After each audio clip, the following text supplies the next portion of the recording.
The federal government says a new database will go online next month, allowing you to find out how much your doctor is being paid by drug makers and medical device manufacturers. But there are already problems with the system that some compare to the disastrous rollout of healthcare.gov last year. Mark Elbert is in our Washington bureau, has more on this. Mark, good morning. Good morning. The problems have been so serious, the Centers for Medicare and Medicaid Services, CMS, stopped physicians from previewing the database for nearly 2 weeks until it was turned back on Thursday. Doctors now say they have a lack of faith that CMS can get it right and warn patients may be hurt.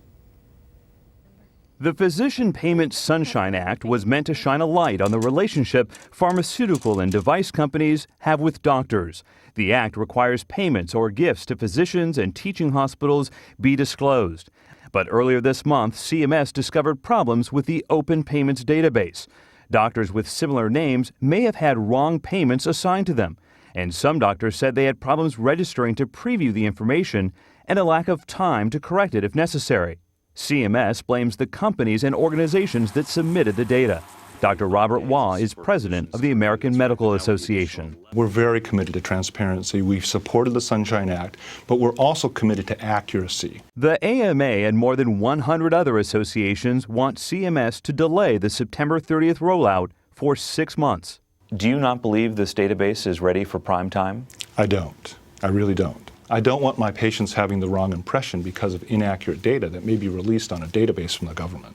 I think the database should go public right now. Lena Wen, an ER doctor at George Washington University who says she takes no payments from drug companies, calls any delay in publishing the information unacceptable. I have a lack of faith in doctors who do not want to be transparent with their patients. Doctors need to become accountable to the people we serve.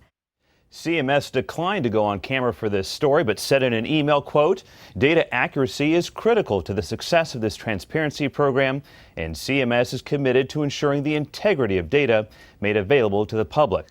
It is now giving doctors 11 extra days until September 8th to preview and correct their payments information, but won't delay the public rollout 3 weeks later.